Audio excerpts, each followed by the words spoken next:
जब बुद्ध ने संसार छोड़ा तो उनके सामने भोजन की कमी नहीं थी। उनके पास महल था, रसोई थी, सैकड़ों सेवक थे जो उन्हें हर स्वादिष्ट व्यंजन परोसने को तैयार थे। लेकिन बुद्ध ने कहा, मैं भूखा हूं पर भोजन से नहीं भरता, क्योंकि ये भूख शरीर की नहीं, आत्मा की है। मनुष्य सदा सोचता है कि उसकी भूख रोटी की है, पद की है, प्रेम की है, मान्यता की है। लेकिन जब ये सब मिल भी जाते हैं तब भी भीतर एक खालीपन बना रहता है। क्यों?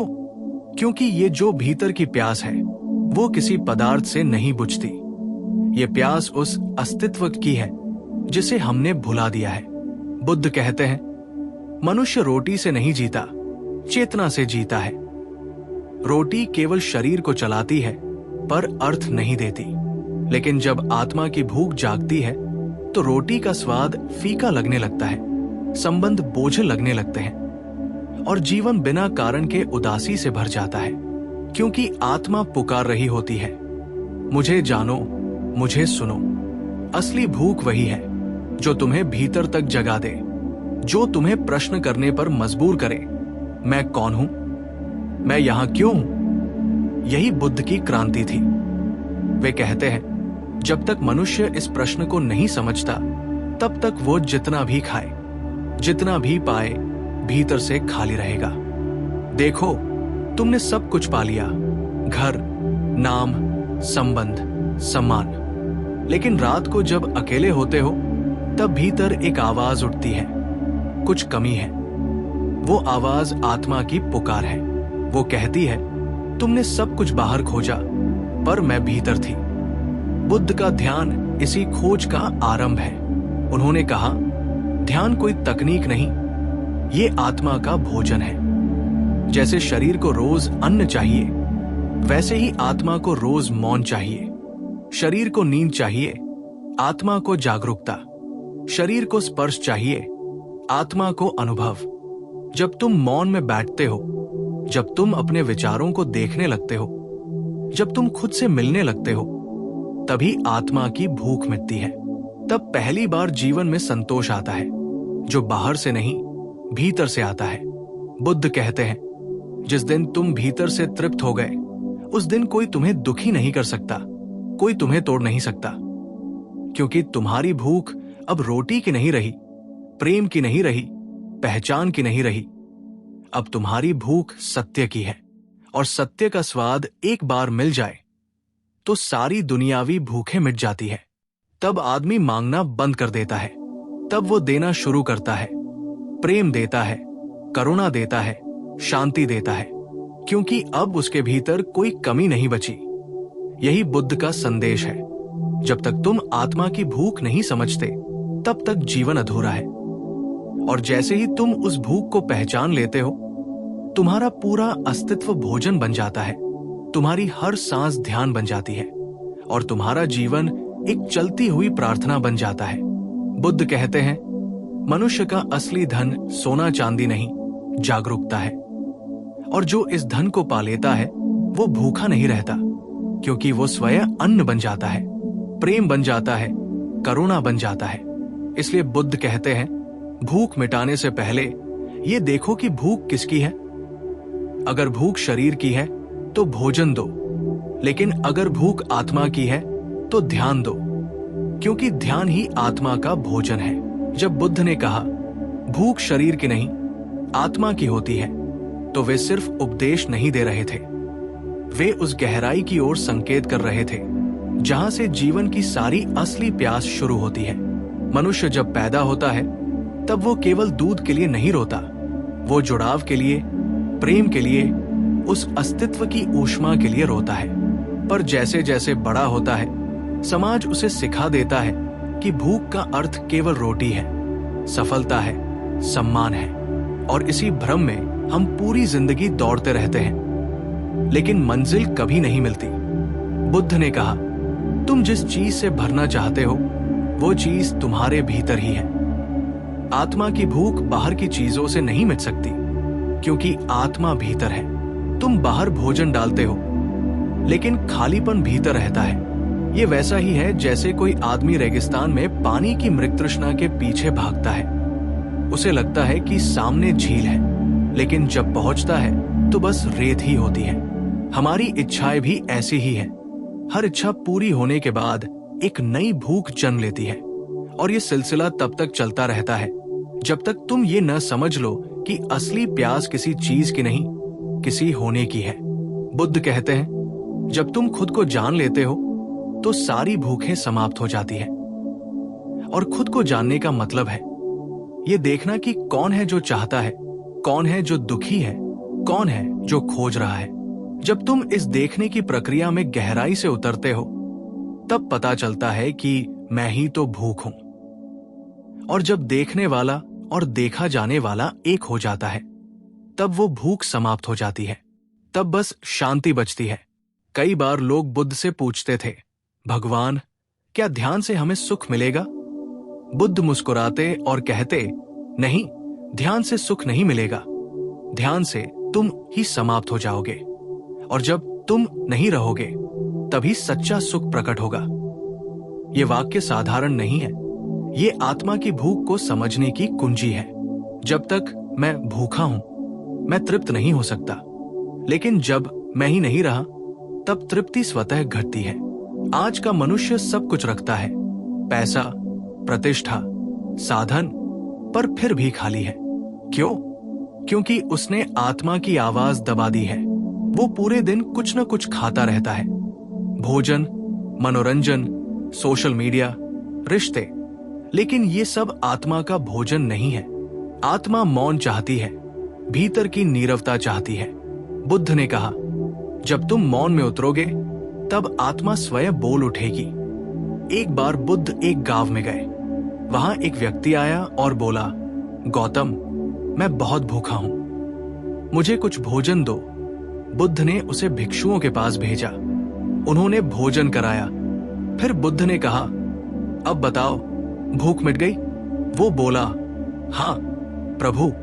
बुद्ध मुस्कुराए और बोले, ये तो शरीर की भूख थी, पर क्या कभी तुमने आत्मा की भूख को महसूस किया है?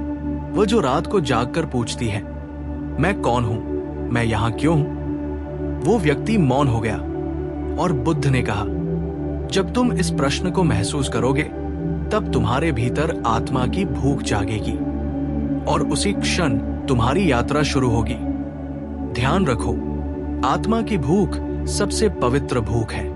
ये वही भूख है जिसने बुद्ध को राजमहल से बाहर निकाला, जिसने मीराबाई को महलों से भागने पर मजबूर किया, जिसने नानक को साधना में डुबो दिया।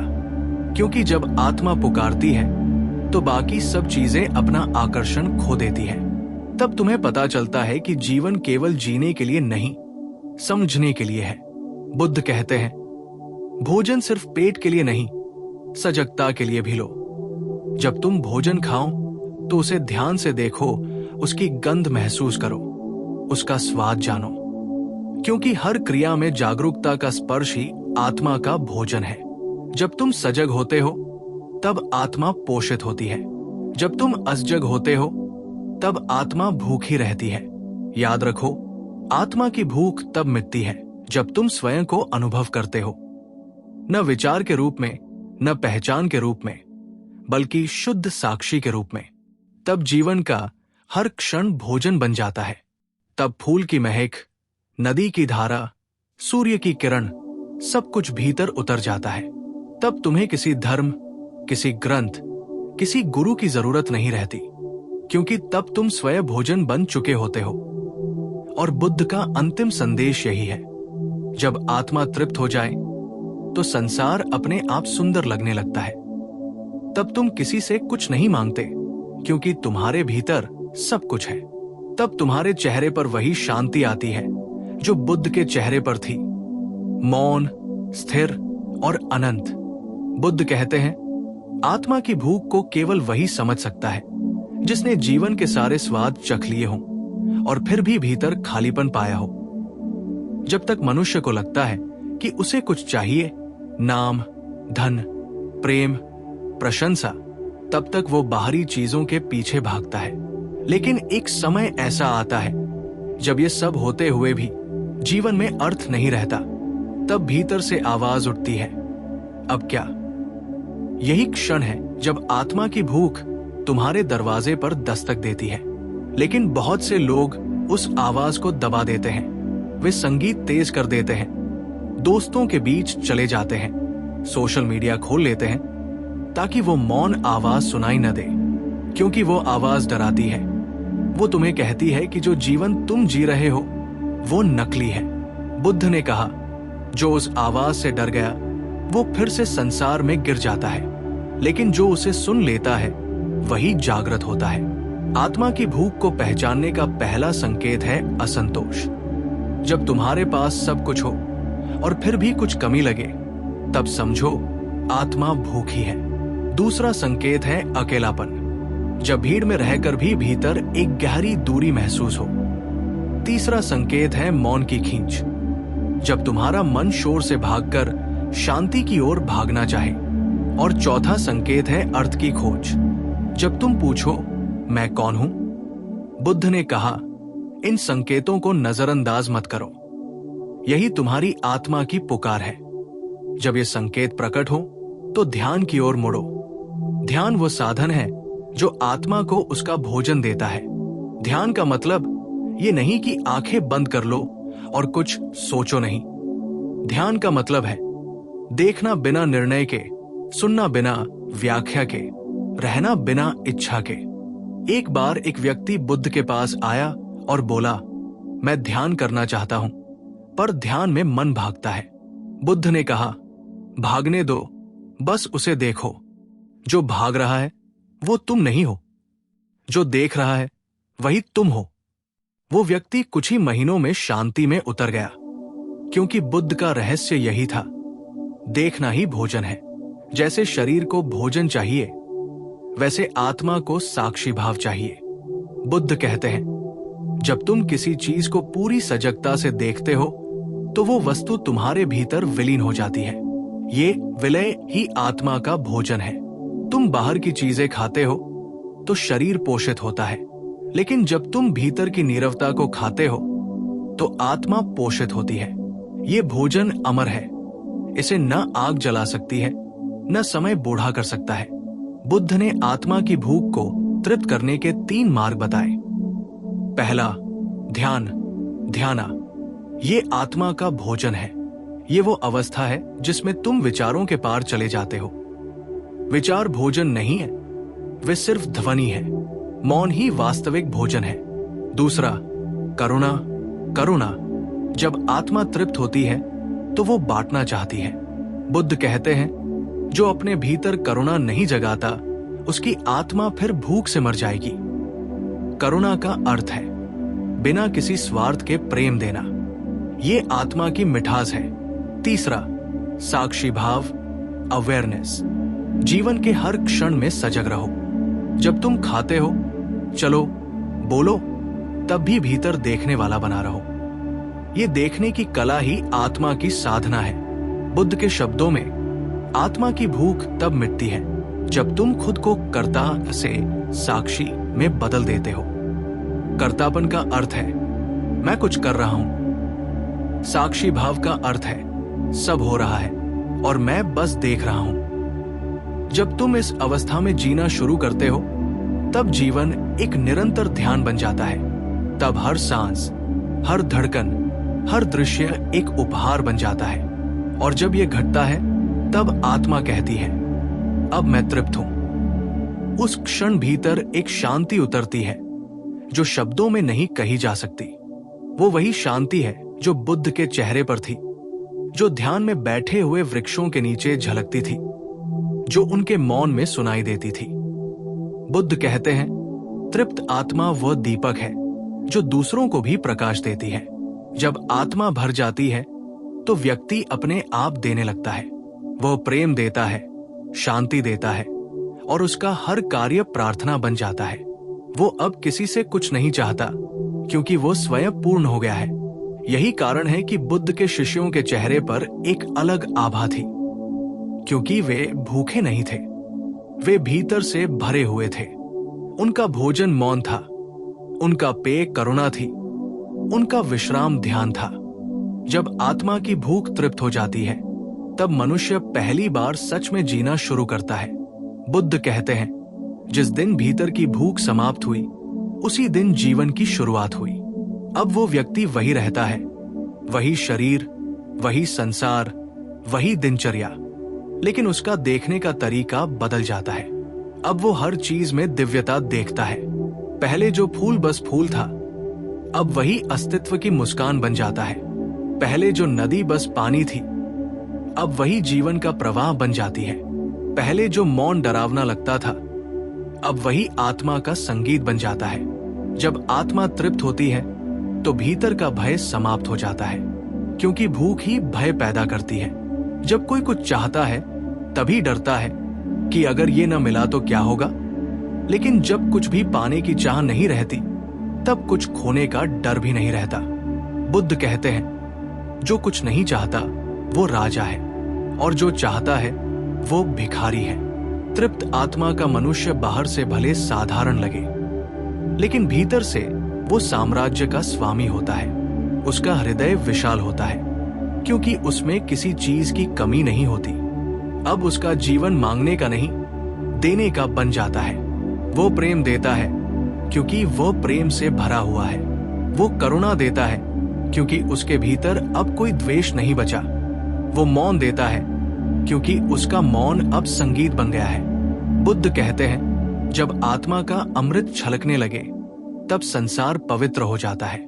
देखो, बुद्ध जब चलते थे तो उनके कदमों के नीचे धूल भी पवित्र मानी जाती थी। क्यों? क्योंकि वो सिर्फ चलते नहीं थे, वो ध्यान में चलते थे। उनका हर कदम साक्षी भाव से भरा था। उनका हर शब्द शून्यता से जन्म लेता था। यही तृप्त आत्मा का संकेत है।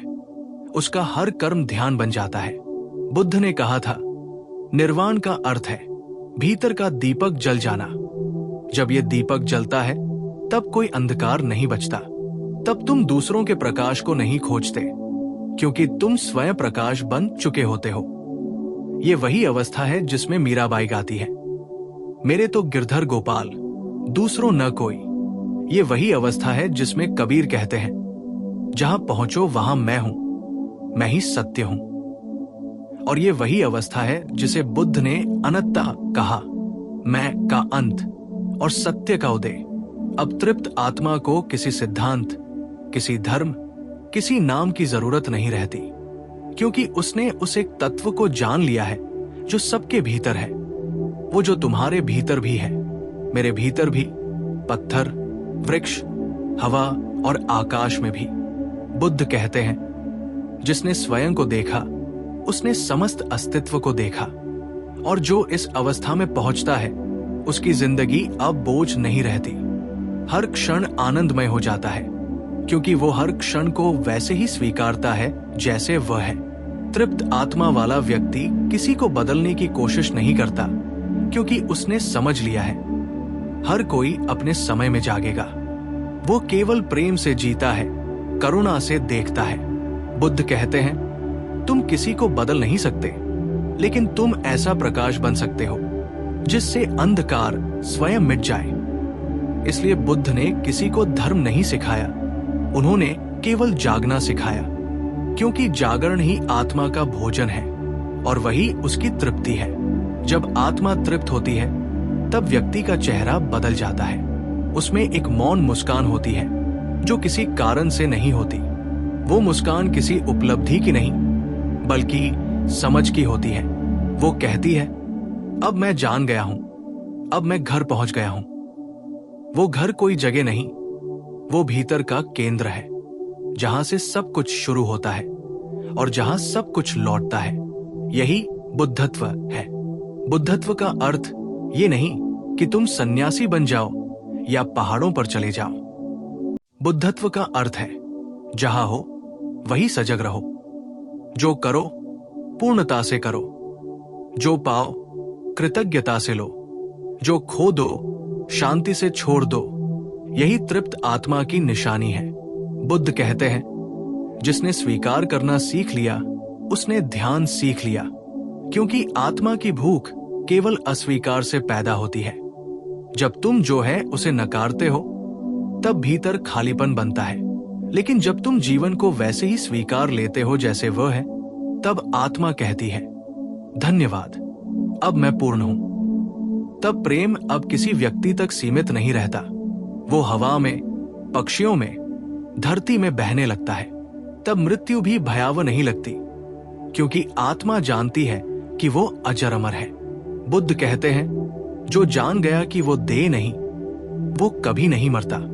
तृप्त आत्मा मृत्यु से भी प्रेम करती है, क्योंकि उसे पता है कि मृत्यु भी उसी अस्तित्व का रूप है। वो कहती है, मृत्यु केवल वस्त्र बदलना है, मैं तो वही हूं। यहां पहुंचकर मनुष्य साधारण नहीं रहता, वो साक्षात दिव्यता का प्रतीक बन जाता है। उसका मौन ही उपदेश बन जाता है, उसकी उपस्थिति ही ध्यान बन जाती है। अंतिम संदेश, बुद्धा एसेंस। भूख से शुरू हुई यात्रा अब मौन में समाप्त होती है। जो आत्मा की भूख को समझ गया, उसने जीवन का रहस्य जान लिया। वो जान गया कि बाहर कुछ नहीं है, सब भीतर है। और जब ये समझ आती है, तब कोई कमी नहीं रहती, कोई खोज नहीं रहती। तब बस शांति होती है। वो शांति जो शब्दों में नहीं, बल्कि अस्तित्व में गूंजती है। बुद्ध कहते हैं, तुम भूखे इसलिए हो क्योंकि तुम खुद को भूल गए हो। जब तुम खुद को याद कर लोगे, तब तुम जान जाओगे कि तुम ही भोजन हो, तुम ही तृप्ति हो, तुम ही बुद्ध हो। यही बुद्धत्व की पराकाष्ठा है, जहां भूख समाप्त नहीं होती, बल्कि भूख ही प्रेम बन जाती है। और वो प्रेम फिर समूचे जीवन को आलोकित कर देता है।